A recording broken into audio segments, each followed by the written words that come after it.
اعوذ باللہ من الشیطان الرجیم، بسم اللہ الرحمن الرحیم۔ لقطہ کو بتلانا لیکن حاکم کے سپرد نہ کرنا۔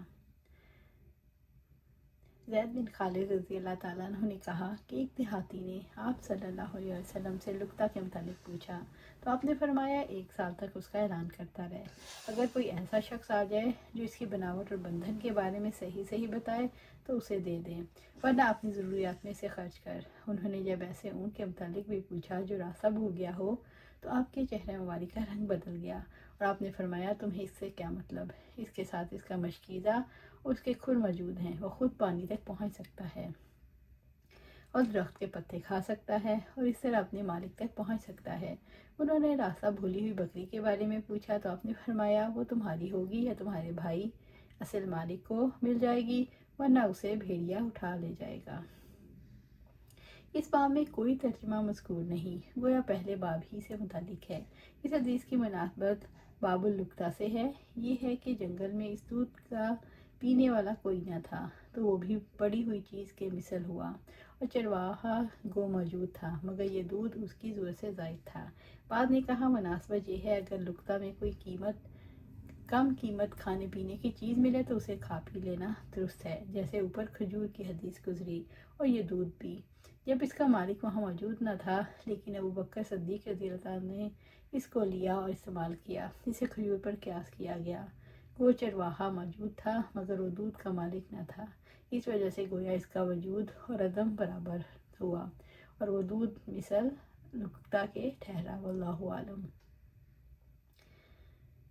یعنی جب تم کسی ریوڑ پر آؤ تو اس کے چرواہے کو 3 دفعہ پکارو، وہ کچھ بھی جواب نہ دے تو اس کا دودھ پی سکتے ہو مگر نقصان پہنچانے کا خیال نہ ہو۔ اسی طرح باغ کا حکم ہے۔ ان احادیث کا تعلق اس عہد سے ہے جبکہ مسافروں کی ضیافت کا حکم بطور وجوب تھا۔ جب وہ وجوب منسوخ ہوا تو ان حدیث کے احکام بھی منسوخ ہو گئے۔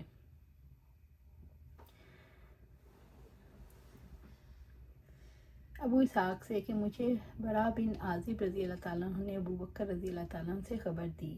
دوسری سند ہم سے عبداللہ بن رجاء نے بیان کیا کہ ہم سے اسرائیل نے بیان کیا ابو اسحاق سے، اور انہوں نے ابوبکر رضی اللہ تعالیٰ عنہ سے ہجرت کر کے مدینہ جاتے وقت میں نے تلاش کیا تو مجھے ایک چرواہا ملا جو اپنی بکریاں چرا رہا تھا۔ میں نے اس سے پوچھا تم کس کے چرواہے ہو؟ اس نے کہا قریش کے ایک شخص کا۔ اس نے قریش کا نام بھی بتایا جسے میں جانتا تھا۔ میں نے اس سے پوچھا کیا تمہاری ریوڑ کی بکریوں میں کچھ دودھ بھی ہے؟ اس نے کہا ہاں۔ میں نے اس سے کہا کیا تم میرے لیے دودھ دو گے؟